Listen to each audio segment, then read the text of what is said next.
Oke, Bismillahirrahmanirrahim. Assalamualaikum warahmatullahi wabarakatuh. Eh, Baik, perkenalkan nama saya Muhammad Farhan Maheswara dengan NIM 090106230010. Jadi pada kesempatan kali ini saya akan mempresentasikan hasil praktikum besar Deep Learning dan Computer Vision.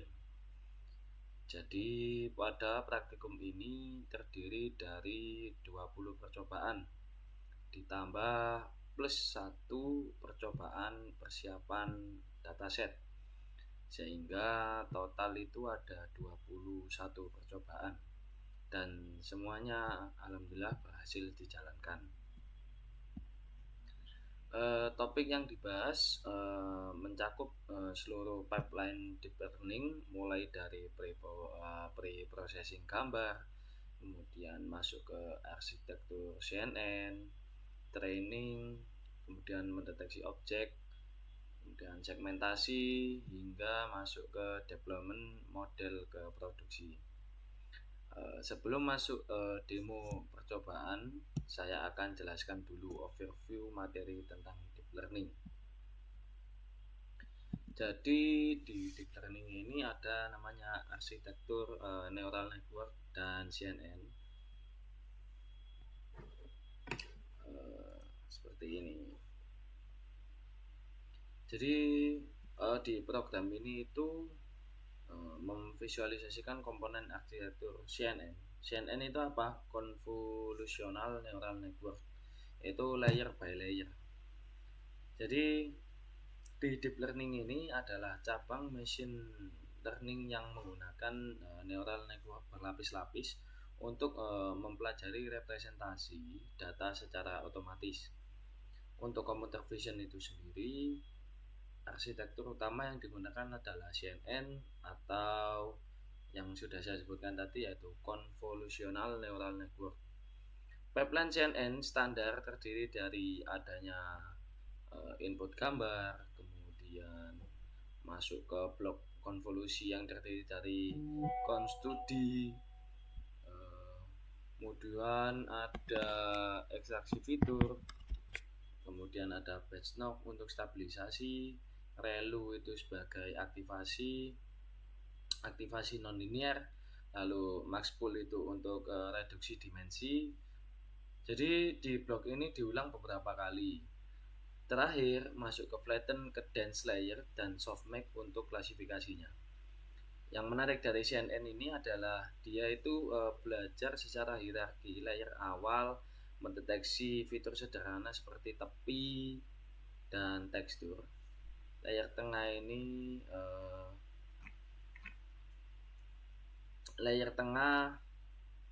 dia mendeteksi pola lebih kompleks, dan layer akhir itu mendeteksi objek yang utuh. Jadi seperti dilihat di sini itu arsitektur CNN-nya. Nah, ini yang sudah saya sebutkan tadi, CNN terdiri dari cons, relu, pool, dan fj. Di sini jadi disebutkan di sini. Jadi evolusi arsitektur CNN itu terkenal dimulai dari LeNet di tahun 1998. Kemudian ada AlexNet yang memenangkan ImageNet pada tahun 2012. Lalu VGG yang menggunakan kernel 3x3 secara berulang. ResNet yang memperkenalkan skip connection untuk mengatasi vanishing gradient. Dan terakhir ada EfficientNet, yaitu yang mengoptimalkan kedalaman, lebar, dan resolusi secara bersamaan. Kemudian kita masuk ke konvolusi, pooling, dan fungsi aktivasi. Jadi kita masuk ke ini, konvolusi dan pooling. Di sini itu mendemonstrasikan operasi konvolusi dan pooling secara visual. Nah, ini. Jadi konvolusi adalah operasi inti CNN, kernel atau filter berukuran kecil, misalnya 3x3 di slide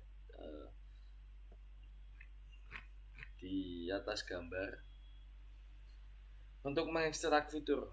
Kemudian kernel Sobel itu mendeteksi tepi, Gaussian itu menghaluskan noise, dan sharpen itu sesuai katanya itu sharp itu mempertajam. Sharp kan tajam, artinya mempertajam detail gambarnya. Nah, ini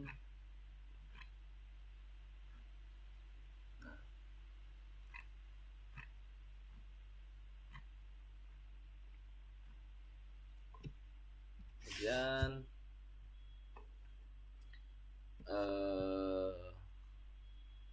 yang paling penting itu pada saat di konvolusi dan pooling itu kernel ini itu tidak didesain secara manual, jadi melainkan kernel ini dipelajari otomatis oleh model melalui backpropagation.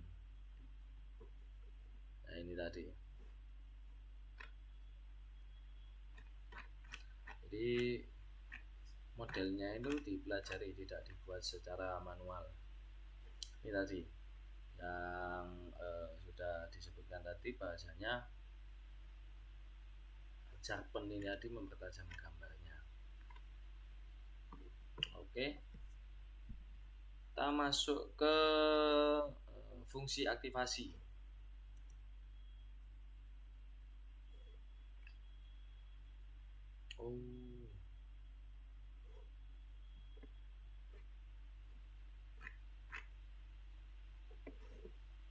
Jadi nah ini image-nya. Oke. Model output. Nah, di sini tadi belum dibahas bahwasanya yang nomor 4 ini arsitektur CNN tadi. Jadi kita kembali ke yang awal tadi untuk arsitektur CNN-nya. Nah, jadi dia menggunakan kernelnya itu 3x3. Bisa dilihat di sini. Ini itu 3x3. Kemudian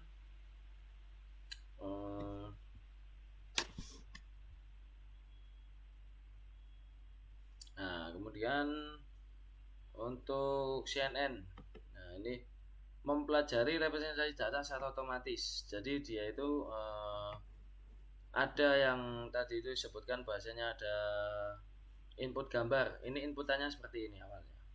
Input gambar, kemudian masuk ke blok konvolusi. Ini itu masuk ke bloknya ini. Blok konvolusinya seperti ini. Nah, kemudian output untuk konvolusinya itu seperti ini outputnya. Dari map 1, map 2, map 3, map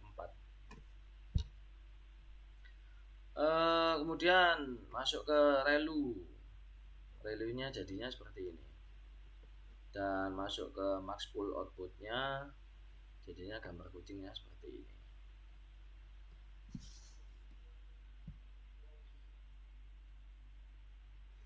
Jadi ini itu dia mempelajari mendeteksi pola ya. Jadi kalau mau hasil akhirnya yang maksimal ada di max pool outputnya seperti ini.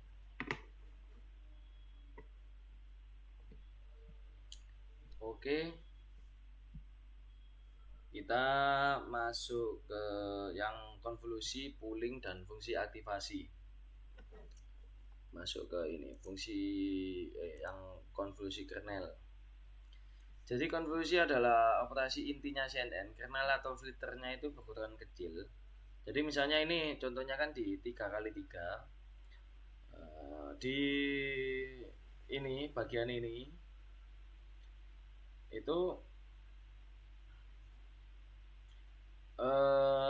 ini itu kalau yang ini ya, mohon maaf. Nah ini kernel untuk identitasnya. Kemudian ada edge horiznya, edge word-nya, dan kernel blur 3x3. Ini untuk mempertajam tadi, sharpen ini, kemudian ada emboss juga. Ini di konvolusi kernel seperti ini.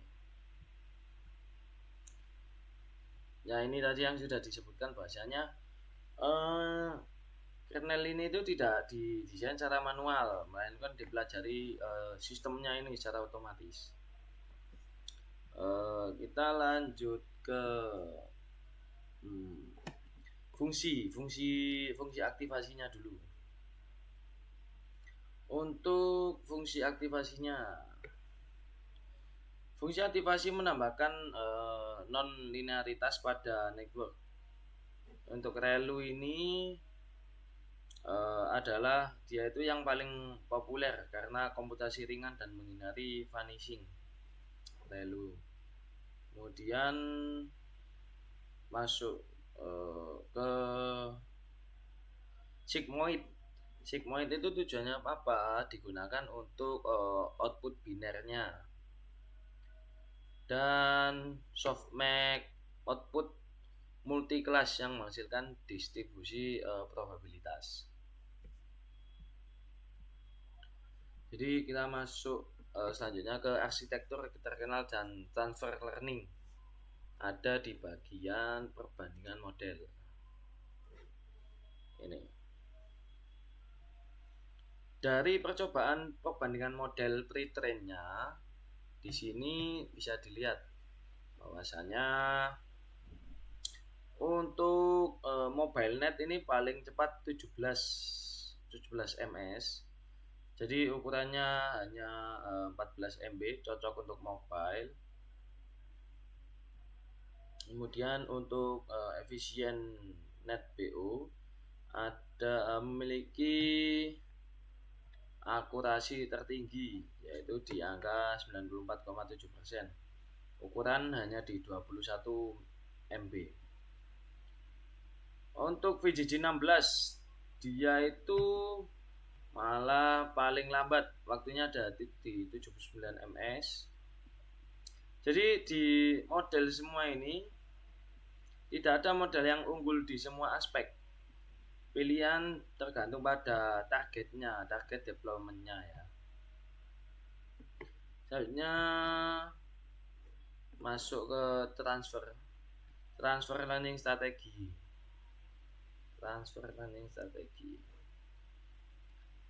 Jadi di bagian ini itu transfer learning itu memungkinkan kita memanfaatkan model yang sudah dilatih pada dataset besar seperti ImageNet.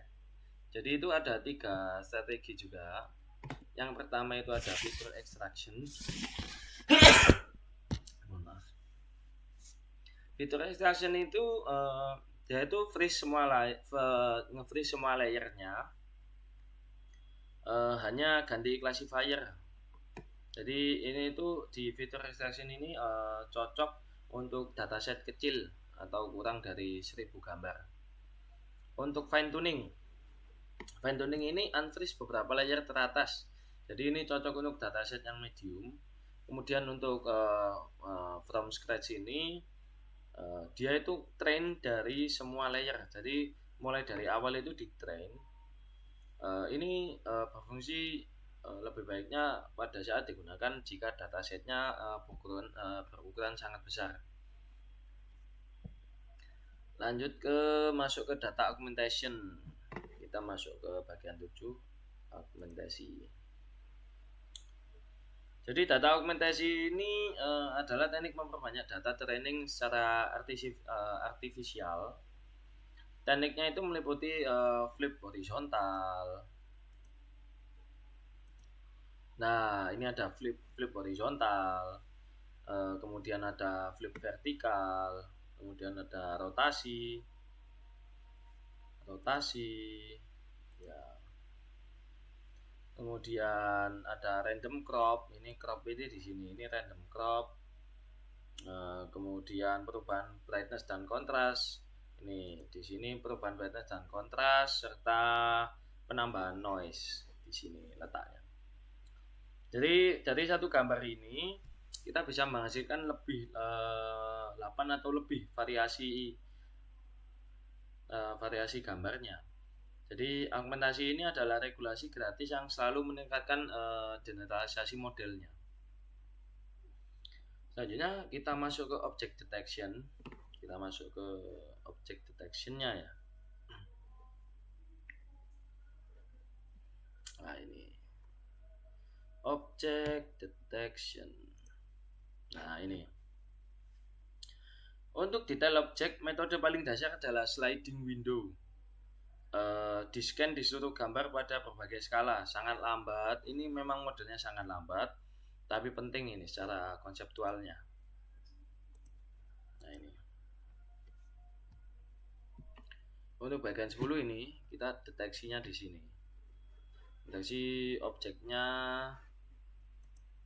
Nah kemudian masuk pada beberapa level untuk melakukan multi skill detection-nya.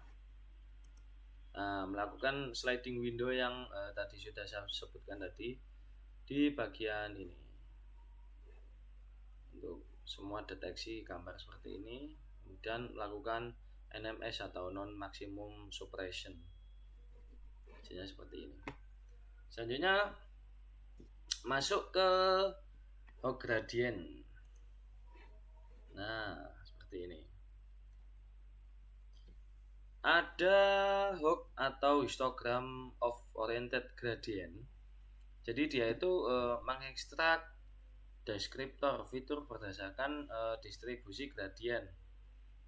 Kemudian dia dipasangkan dengan SVM classifier untuk deteksi pedestrian. Bisa dilihat di gambar ini, gambar aslinya kan pedestrian dia. Gambar aslinya pedestrian. Kemudian di gradient X horizontalnya dia mendeteksi seperti ini. Untuk orientasi gradiennya itu jadinya seperti ini. Kemudian muncul histogram juga. Nah ini untuk histogram gradiennya divisualisasikan seperti ini. Nah ini pedestrian detection. Kemudian lanjut ke YOLO grid. Nah tadi yang gambar ini tadi. Dan yang terkini adalah YOLO. YOLO ini baru ya. YOLO membagi gambar menjadi grid.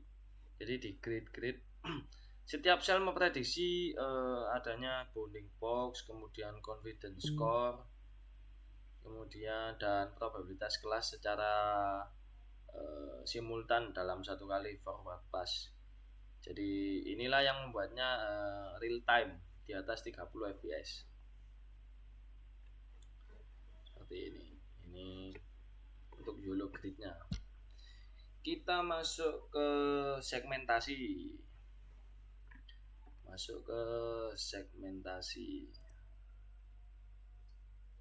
Intense. Nah ini segmentasi itu terbagi menjadi dua, adanya semantic segmentation dan intense segmentation. Jadi semantik itu apa? Semantic segmentation kita bisa lihat di sini itu untuk semantic segmentation ini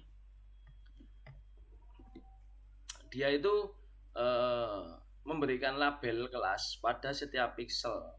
Jadi semua orang dilabeli warna yang sama. Kemudian untuk intense segmentation, jadi dia memberikan mask unik pada setiap objeknya. Jadi setiap orang punya mask yang terpisah. Nah, kalau yang semantik ini tadi dia diberikan label setiap pixelnya itu sama. Misalnya ini dengan ini sama-sama merah. Kemudian kotak dengan kotak sama-sama merah muda. Untuk yang intense tadi dia masknya berbeda seperti ini. Untuk arsitektur semantiknya dia ini pakai FCN, UNet, DeepLab. Untuk intense dia pakai mask RCNN kemudian YOLEC. Masuk ke bagian loss function dan optimizer. Kita masuk ke loss function. Nah, seperti ini. Untuk di loss function ini dia menentukan perilaku training. Jadi untuk klasifikasi kemudian cross entropy adalah standarnya. Untuk di vocal loss-nya ini, yang vocal loss ini, vocal loss itu digunakan jika ada data yang tidak seimbang. Kemudian untuk regresi atau Huber loss. Huber loss adalah kompromi terbaik.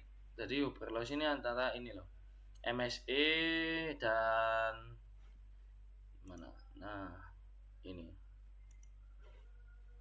Huber loss adalah kompromi terbaik antara MSE dan MAE. Ini bagian loss function.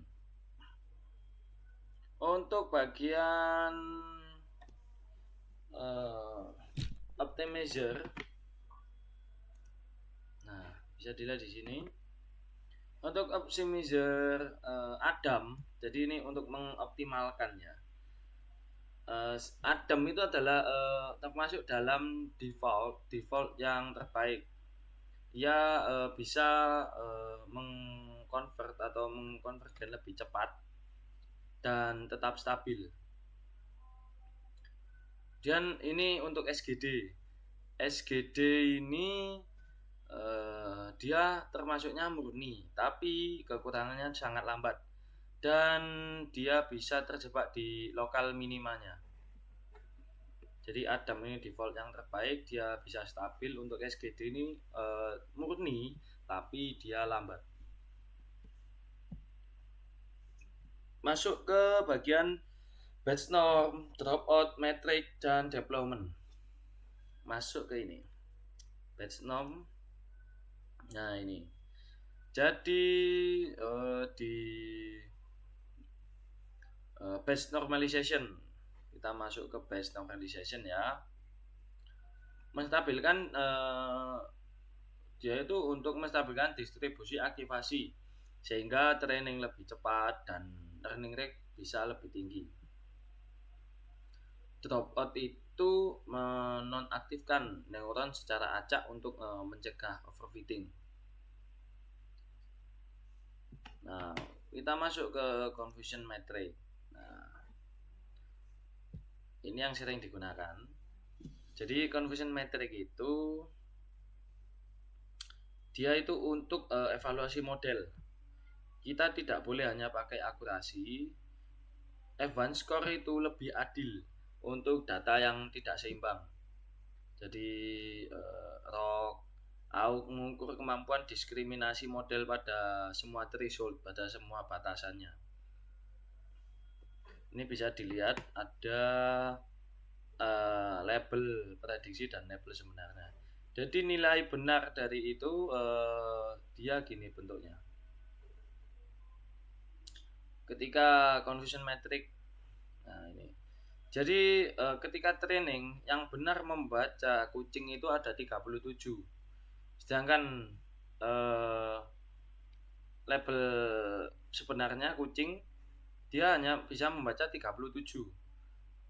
Yang salah ini ada kucing terbacanya anjing ada 3, kemudian kucing terbaca burung ada 0, kucing terbaca ikan ada 1, kucing terbaca kuda ada 2.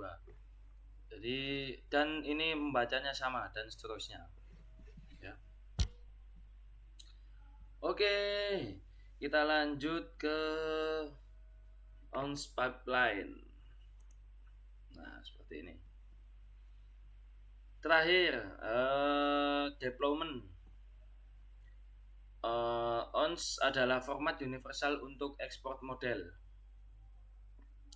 Jadi quantization in 8 mengurangi ukuran model 75% dengan penurunan akurasi minimal. Runtime yang umum dipakai ONS, runtime untuk server. Nah ini TF Lite untuk mobile, OpenGV, DNN untuk aplikasi Vision. Nah selanjutnya kita masuk ke bagian demo di 20 percobaan itu tadi. Jadi kita masuk ya. Yang pertama ada OpenCV-nya dulu. Nah ini, coba kita run. Oke.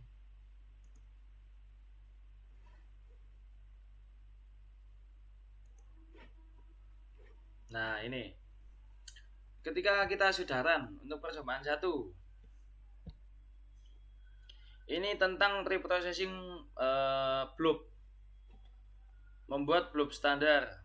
Jadi ini fungsi blob from image itu mengonversi gambar menjadi tensor 4 dimensi yang siap diproses neural network. Jadi parameter pentingnya itu ada scale vektor untuk normalisasi. Jadi kemudian size untuk resize dan swap RB untuk konversi BGR menjadi ke RGB. Nah ini di sini sebutkan. Jadi tensor 4 dimensinya itu ada bed size, channel height dan width-nya. Kemudian scale vektornya, size-nya untuk resize image net gambar standarnya, swap RB itu untuk konversi warna dia ya. Jadi ada di sini.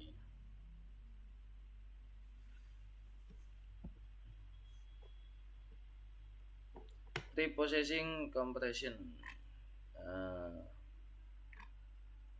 Kita buka.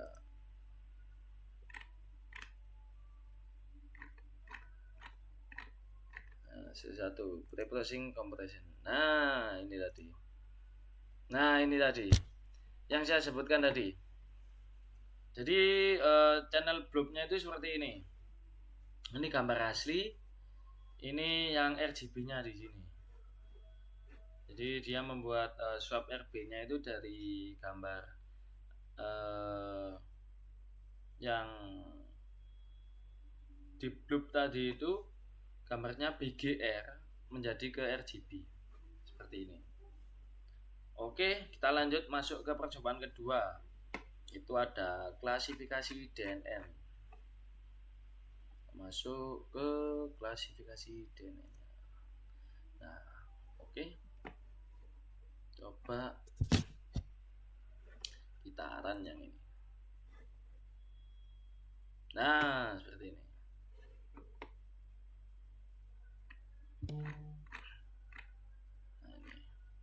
Nah, ini outputnya untuk percobaan yang kedua. Jadi, nah ini percobaan kedua itu mengklasifikasi menggunakan OpenCV DNN. Jadi prosesnya itu load model, dia menggunakan Google Net. Jadi membuat blob dari gambar, kemudian set input, lalu forward pass, outputnya berupa vektor probabilitas per kelasnya.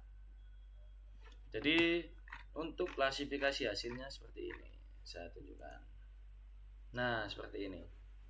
Jadi dia outputnya itu vektor probabilitas per kelas.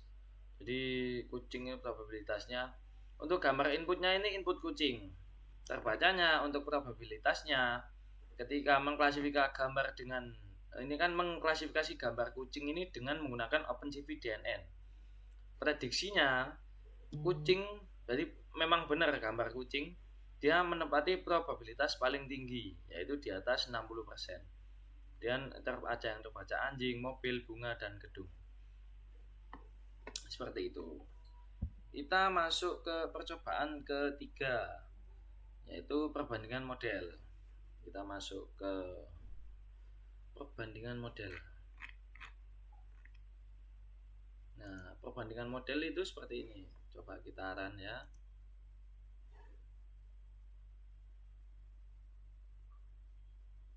Nah, perbandingan model sudah tersimpan di sini perbandingan model.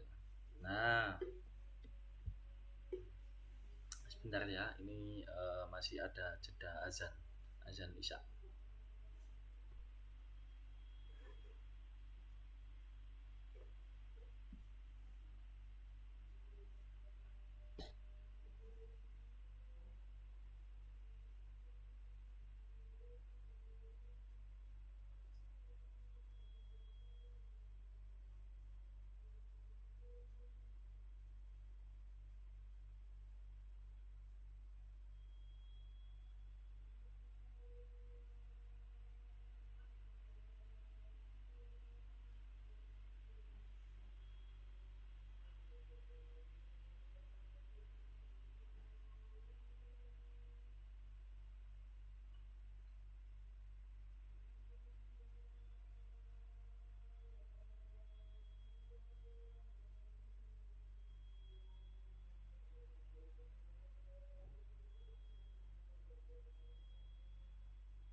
Oke, kita lanjutkan. Tadi habis ada azan isya. Kita lanjutkan ke ini tadi, yang percobaan 3 perbandingan model ini tadi. Di sini percobaan 3 ada perbandingan 5 model pre-train. Jadi di radar chart ini menunjukkan trade off akurasi versus kecepatan. Jadi efficiency paling balance dengan akurasi tertinggi 94,7% untuk efficiency ya. Kemudian ukuran efficiency ini hanya di 21 MB. Kemudian kita masuk ke ini outputnya yang pengaruh input size. Nah, jadi di pengaruh input size ini semakin besar inputan itu semakin lambat, tetapi lebih akurat. Jadi semakin besar ini input untuk preprocessing semakin besar memang semakin lambat waktunya, tapi dia menghasilkan hasil yang lebih akurat. Itu bisa dilihat di sini pengaruh ukuran input ini.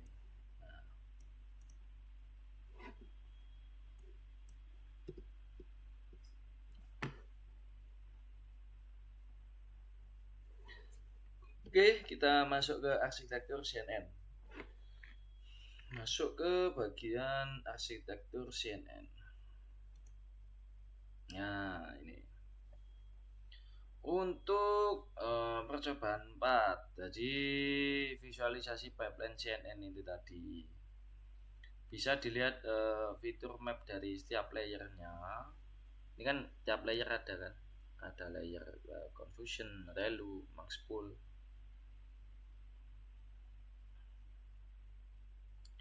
Jadi untuk tujuannya ini tadi, kenapa max pooling ini ada di akhir?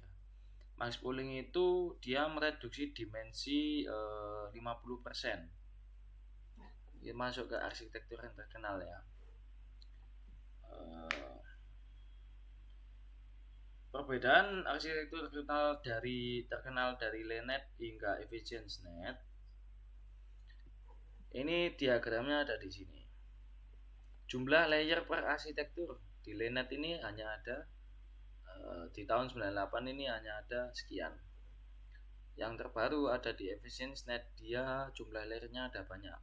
Tapi ini hasilnya juga hasil yang maksimal. Jumlah parameter per arsitekturnya. Nah, ini ada sendiri-sendiri. VGG ini dia sempat menjuarai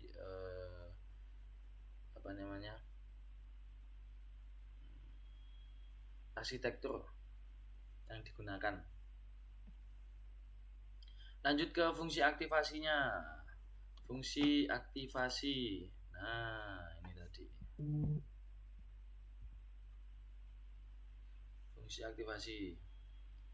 Jadi di percobaan 5 ini memvisualisasikan fungsi aktivasi. Relu itu sangat simpel. Relu sangat simpel. Jadi 0 itu untuk input negatif, kemudian linear untuk positif. Sigmoid dia itu menghasilkan output 0 sampai 1. Kemudian tan menghasilkan output min 1 sampai 1. Bisa dilihat ya, min 1 sampai 1. Masuk ke turunan aktivasinya. Untuk turunan aktivasi, ini turunannya ya, turunan relu itu 1 untuk X positif, kemudian 0 untuk X negatif, itu turunan relu. Jadi ini yang membuatnya relu itu membuatnya efisien untuk back propagation.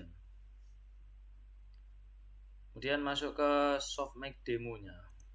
Nah, seperti ini. Demo softmax ini mengubah logits menjadi probabilitas yang berjumlah 1. Oke, kita masuk ke konvolusi dan pooling. Konvolusi kernel, masuk ke konvolusi kernel ya. Jadi sebentar.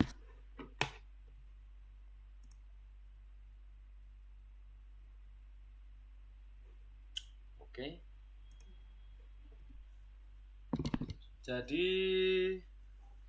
di konvolusi kernel ya, kita masuk konvolusi kernel di percobaan yang ke-6 ini. Konvolusi dengan berbagai kernel. Jadi Sobel yang saya sudah sebutkan tadi, Sobel itu mendeteksi tepi, Gaussian menghaluskan, Sharpen mempertajam, Lagrangian mendeteksi tepi di semua arah. Nah, kemudian untuk perbandingan pooling ya, pooling comparison. Nah, bisa dilihat di sini. Kita lihat bahwasannya kita lihat di max pooling. Max pooling ini dia itu menghasilkan gambar yang lebih tajam, dipertajam ya. Kemudian di average pooling dia lebih halus hasilnya, nggak tajam tapi memang lebih halus ya. Masuk ke data augmentasi. Sekarang masuk ke augmentasi flip. Nah ini, jadi percobaan 7 itu pada augmentasi data ini hasil flip yang horizontal dan vertikal. Nah ini. Kemudian untuk augmentasi rotasi. Nah, augmentasi rotasi itu rotasi pada derajat 15, 45, 90 dan 180. Masuk ke augmentasi noise.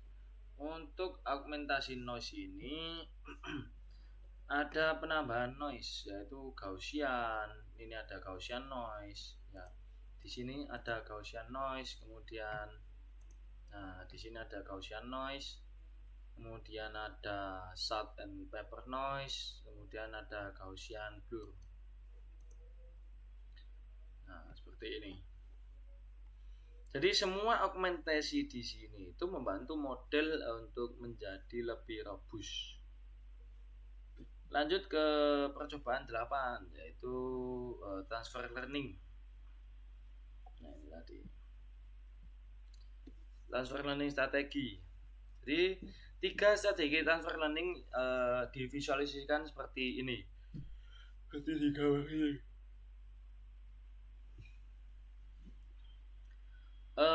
Warna hijau itu berarti layer di train dan abu-abu itu berarti di freeze. Nah, bisa dilihat untuk fitur extraction strategi ini meng-freeze 4 layer, fine tuning 2 layer, dan formscape itu di train semua.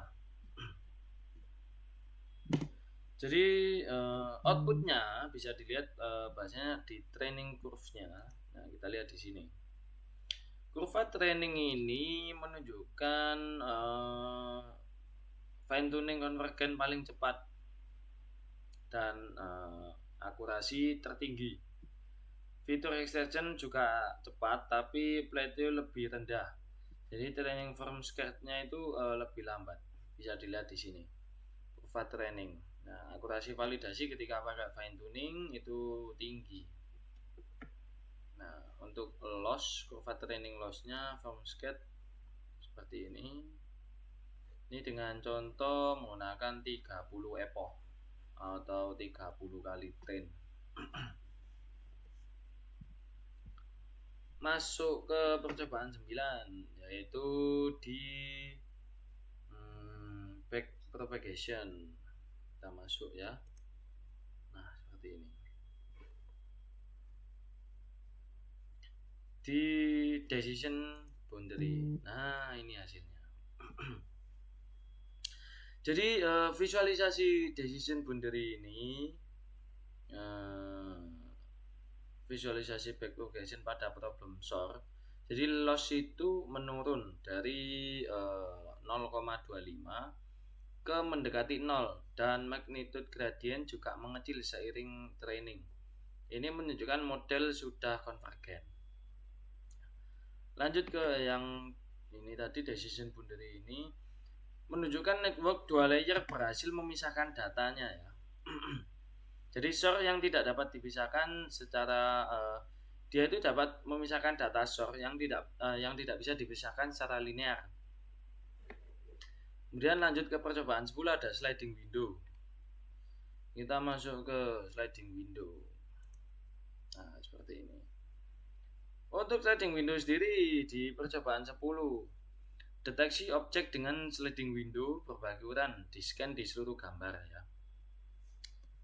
Masuk ke lanjut ke image pyramid. Sekarang image pyramid ini gambar di resize ke beberapa skala untuk mendeteksi objek berbagai ukuran. Kemudian setelah dideteksi, NMS menghilangkan bounding box redundant. Seperti itu. Masuk ke percobaan 11 ada di HOG, Hog. Untuk Hog gradient kita lanjut. Nah, Hog gradient. Jadi hok deskriptor yang dihasilkan kompak dan efektif untuk mendeskripsikan bentuk manusia. Nah, ini untuk hoknya ya. Ini yang deskriptornya, ini hok gradiennya. Kemudian menghasilkan pedestrian detection, mendeteksi manusia tadi. Masuk ke percobaan 12 ada YOLO grid. Masuk ke YOLO grid. Nah, ini YOLO grid. Nah, seperti ini. YOLO grid. Jadi percobaan ke-12 konsep YOLO ini, gambar dibagi menjadi grid 7x7 setiap sel. Setiap selnya itu memprediksi 2 bounding box plus probabilitas kelas.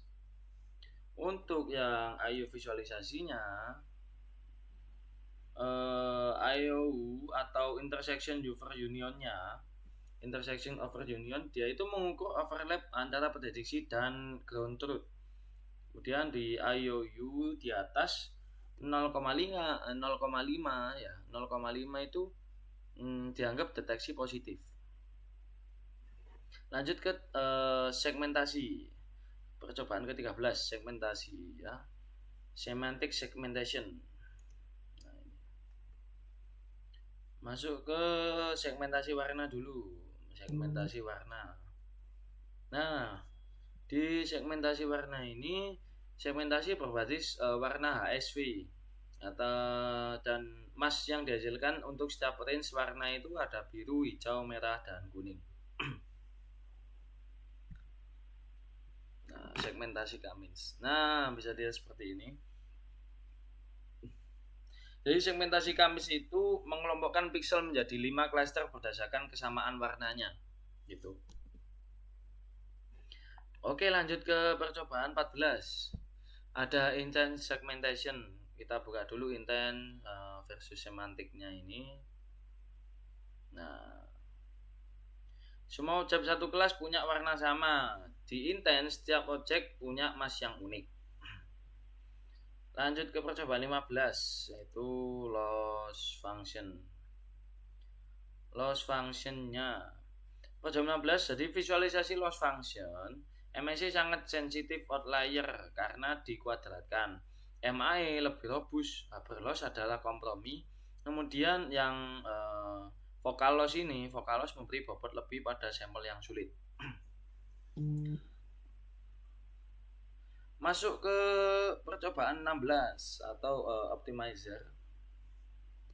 Jadi ya optimizer. Nah, ini. Jadi lintasan optimizer pada loss landscape 2 dimensi atau SGD murni. SGD murni zigzag dan lambat. SGD ini murni zigzag dan lambat. Momentum mempercepat, Adam konvergen lebih cepat ke minimum global. Jadi Adam itu lebih cepat ke minimum global. Dan masuk ke learning rate efeknya itu tadi. Nah, seperti ini. Pengaruh learning rate terlalu besar menyebabkan divergen. Terlalu kecil itu sangat lambat. Ketika learning rate ini di 0,01 pada bagian ini ya, dan pada bagian ini itu bisa optimal jika menggunakan Adam optimizer ini tadi. Oke, kita lanjut ke percobaan 17. Ada batch knob dan dropout. Untuk batch knob effect. Jadi percobaan 17 pada efek batch normalization, distribusi aktivasi menjadi lebih stabil setelah normalisasi ya. Masuk pada percobaan 17 yang overfitting dropout. Nah, ini efek dropout terhadap overfitting. Nah, ini. Tanpa dropout, gap antara training dan validation akurasi itu menjadi besar. Dengan dropout, gap berkurang signifikan. Jadi tanpa dropout ini gapnya itu sangat besar antara train dan validasinya. Gap itu apa? Adanya overfitting gitu loh. Untuk yang ini, jadi dia itu dengan menggunakan dropout dia hasilnya overfittingnya menjadi lebih baik. Tidak, gapnya itu nggak terlalu besar. Nah, Kita lanjut ke percobaan 18 atau metrik evaluasi. Kita lihat pada confusion metric. Nah, seperti ini. Confusion metric untuk 5 kelas, diagonal adalah prediksi. Nah, sedangkan yang horizontal itu adalah yang sebenarnya. Jadi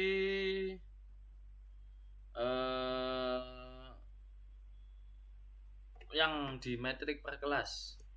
Nah, untuk metrik per kelas ini burung punya F1 score di angka 0,93. Precision, recall, dan F1 score itu memberikan gambaran lebih lengkap dari sekedar adanya akurasi.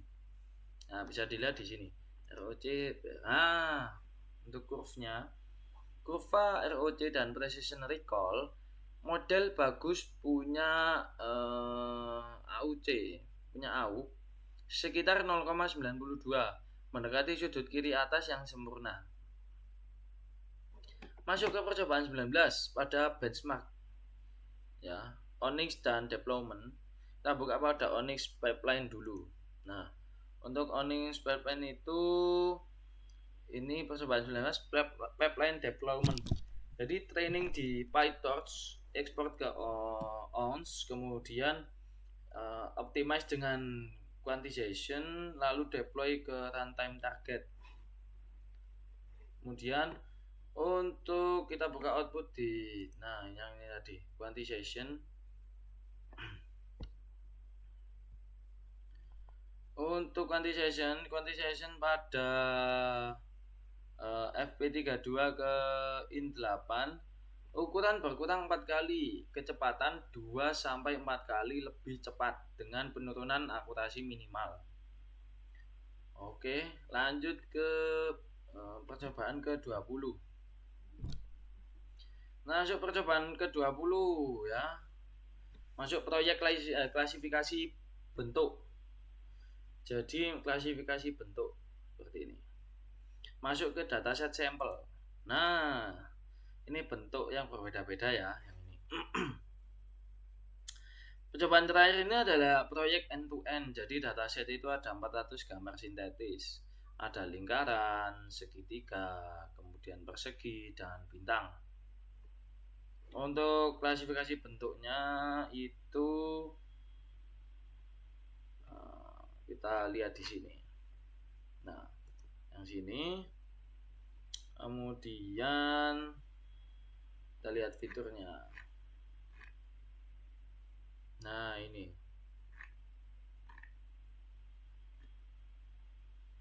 Di sini. Nah, fiturnya itu ini. Nah,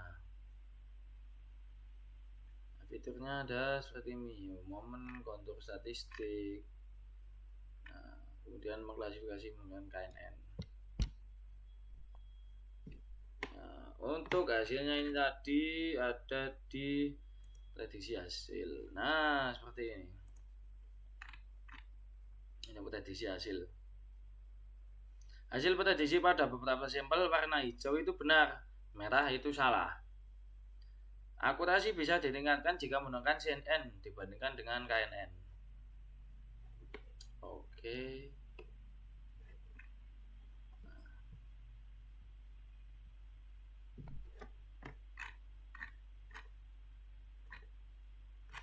Oke, sudah. Nah, untuk kesimpulannya, untuk analisis percobaannya ini. Untuk percobaan 1, kesimpulannya BLOOP adalah tahap wajib sebelum inferensi DNN. Parameter, scale vector, dan min sangat mempengaruhi distribusi ya. Kemudian untuk kesimpulan secara menyeluruhan, jadi preprocessing gambar untuk DNN yang BLOOP dan normalisasi tadi itu semuanya berfungsi untuk melakukan klasifikasi. Kemudian untuk Dari 21 percobaan yang berhasil dijalankan, terlihat ini bahasanya deep learning adalah bidang yang sangat praktis. Jadi konsep teoritisnya adanya konvolusi, backprop, kemudian regularisasi harus dipahami agar dapat memilih teknik yang tepat untuk setiap adanya studi kasus atau masalah. Jadi kunci sukses implementasi deep learning itu menggunakan data yang berkualitas, kemudian arsitekturnya canggih, transfer learning untuk dataset terbatas, augmentasi sebagai regularisasi itu gratis, Adam optimizer sebagai titik awal, Evan dan aux sebagai metrik evaluasi utamanya, ons plus quantization untuk deployment efisien. Oke, itu untuk kesimpulan pada 20 percobaan ini. Oke. Sekarang kita masuk ke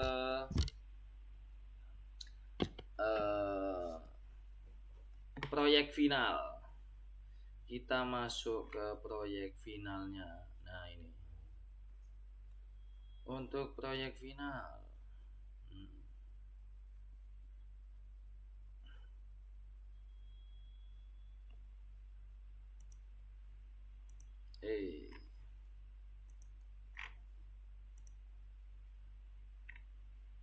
Nah, ini.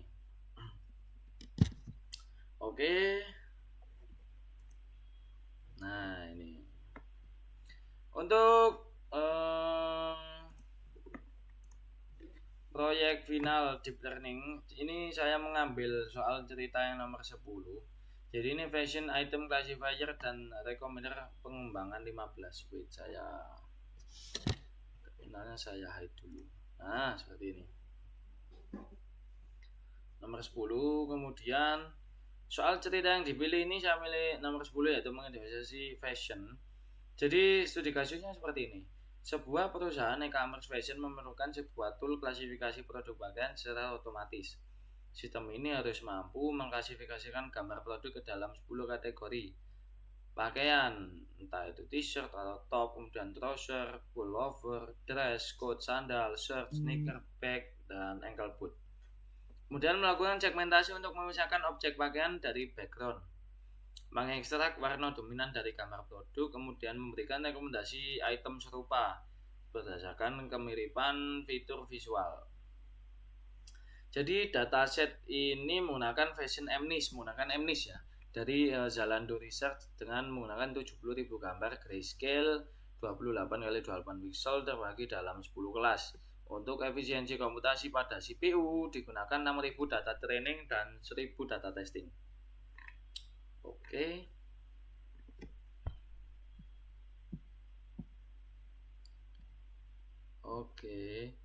Jadi tantangan utama dari proyek ini adalah membangun keseluruhan arsitektur neural network dari nol, menggunakan library NumPy murni tanpa bantuan framework seperti PyTorch dan TensorFlow. Selain memenuhi ketujuh poin soal cerita, saya juga menambahkan pengembangan nomor 4 yaitu multimodal ensemble, di mana nanti saya melatih 3 arsitektur MLP berbeda, lalu menggabungkan prediksinya untuk meningkatkan akurasi. Oke. Soal 10. Nah, ini. Nah, saya jalankan.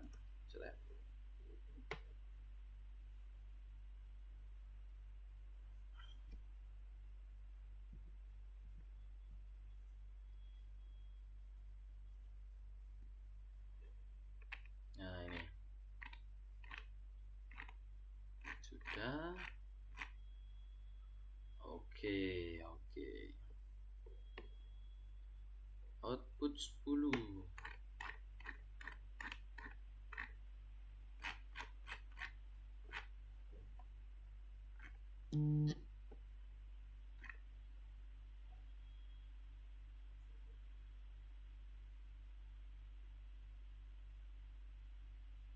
Nah.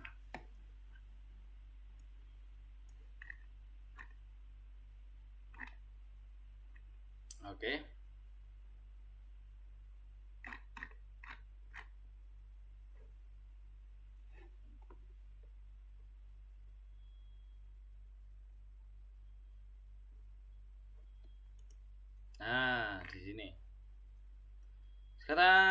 kita masuk setelah di run ini, outputnya keluar seperti ini. Kita kemudian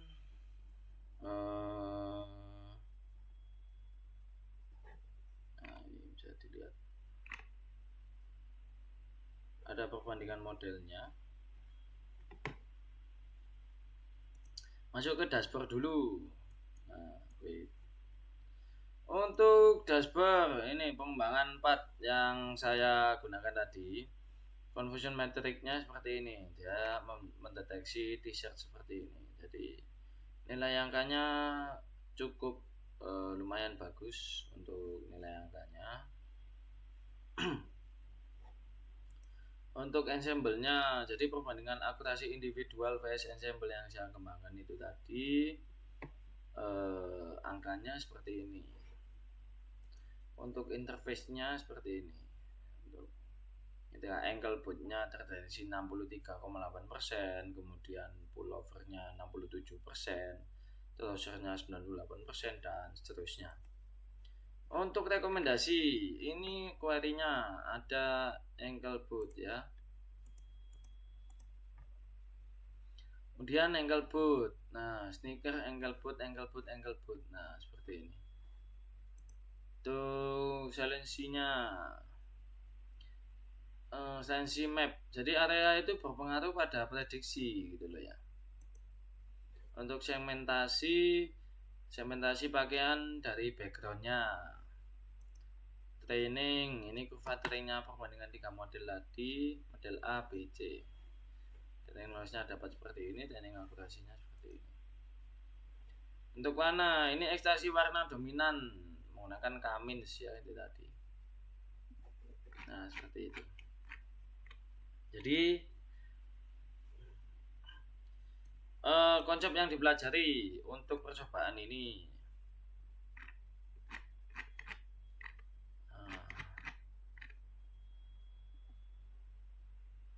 Untuk yang multimodel assembly itu tadi, pengembangan 4 multimodel assemble itu menggunakan 3 arsitektur MLP yang berbeda.